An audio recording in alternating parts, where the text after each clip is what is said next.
Welcome back to the CIVDIV. Today we'll be talking about another respiratory condition that many are taking advantage of due to the PACT Act. Let's dive in. Whiskey 9 Yankee 7 November Golf, over. All right, so we're talking about COPD. Chronic obstructive pulmonary disease is a progressive disease of the respiratory system that makes it difficult to breathe. It involves two conditions, chronic bronchitis and emphysema.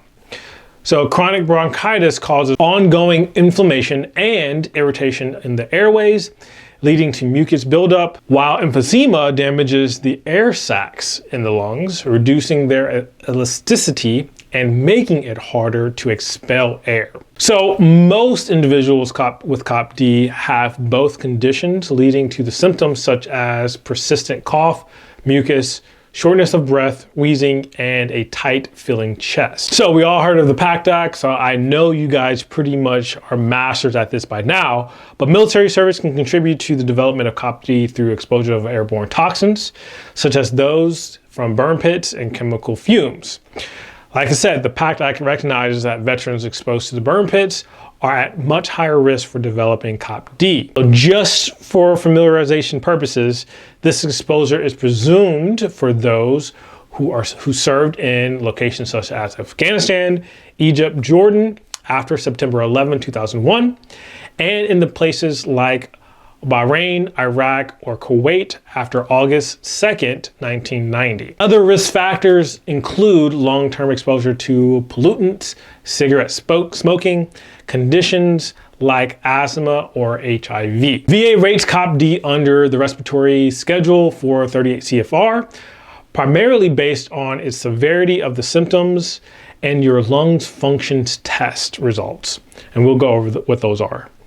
So here are the key measurements and their corresponding ratings. First, let's understand what the test consists of. So most health organizations use the forced exploratory value test, calculating the ratio of used to diagnose obstructive or restrictive lung disease. So basically it's a universal test to test your lungs and how much air you can expel. It represents the proportion of the person's vital capacity that can expire in the first second of forced expiration. Depending on the outcome of this test, the VA will give you the relevant rating associated. So we'll start at the top. 100% rating for your FEV-1 is less than 40% of predicted value.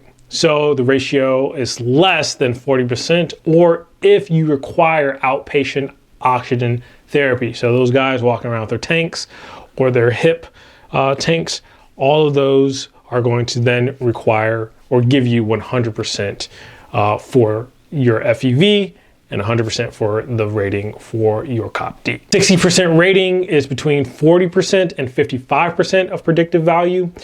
And again, this is all the outcome of the FEV-1 test. Down to 30%, it is 56% to 70%.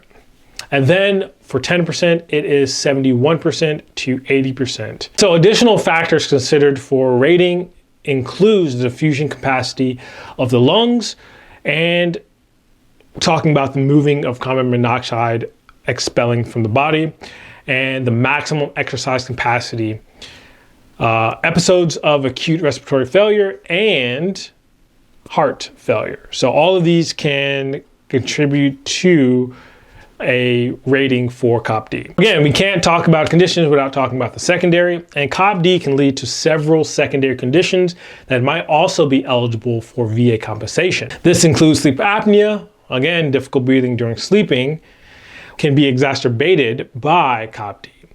Depression and anxiety, remember lack of sleep, and inability to actually move and exercise and do things can lead to depression or anxiety. So you can also link COPD to depression or anxiety or mental health in general. Last but not least, we have lung cancer. So COPD increases the risk of developing lung cancer. So if you ever get lung cancer, again, if you're under the PACT Act, it really doesn't matter. You'll be able to lump most of the cancers under the PACT Act as long as you're in those specific places that I mentioned.